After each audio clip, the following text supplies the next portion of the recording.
जय हिंद दोस्तों। आज हम आप लोगों को नंबर सिस्टम के बारे में बताने वाले हैं जो आपको हर एक कॉम्पिटिटिव एग्जामों में पूछा जाता है। तो आपको बता दें दोस्तों, इसमें दिया गया है कि इसमें सबसे छोटी अभाज्य संख्या कौन सी होती है, तो आपका 2 होता है। और सबसे छोटी प्राकृतिक संख्या कौन सी होती है, तो आपका 1 होता है।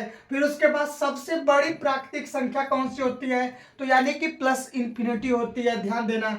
सबसे छोटा धन पूर्णांक क्या होता है, तो आपका 1 होता है। फिर उसके बाद सबसे छोटा अंक कौन सा है, तो आपका 0 है। और सबसे बड़ा अंक कौन सा है, तो आपका 9 है। और अंकों की सब कुल संख्या कितनी होती है, तो अंकों की कुल संख्या आपका 10 होता है। तो ये ध्यान देना, यानी आपका 0 1 2 3 4 5 6 7 8 और 9 होता है। यही आपका 10 अंक है। फिर अब इसमें सबसे छोटा भाज्य संख्या कौन सा होता है, तो आपका 4 होता है। सबसे छोटी विषम संख्या कौन सी होती है, तो आपका 3 होता है। और एक अंकों की सबसे छोटी संख्या कौन सी होती है, तो यानी विषम अभाज्य संख्या, तो आपका 3 होता है।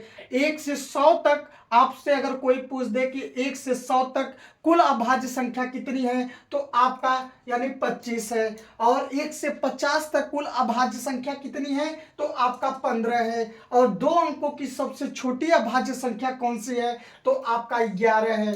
फिर 2 अंकों की सबसे बड़ी अभाज्य संख्या कौन सी है, तो आपका 97 है। फिर सबसे बड़ा ऋण पूर्णांक कौन सा है, तो आपका -1 है। और सबसे छोटा ऋण पूर्णांक कौन सा है, तो आपका -इंफिनिटी है। और एक अंक की सबसे छोटी अभाज्य संख्या कौन सी होती है, तो आपका 2 है। फिर वह संख्या जो न तो भाज्य और न ही अभाज्य है, तो वह कौन सा है, आपका 1 है। और एक अंकों की सबसे छोटी व सबसे बड़ी संख्या कौन सी होती है, तो आपका 1 और 9 होता है।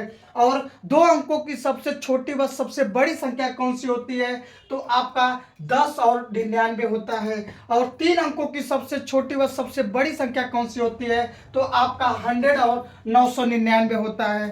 थैंक यू दोस्तों।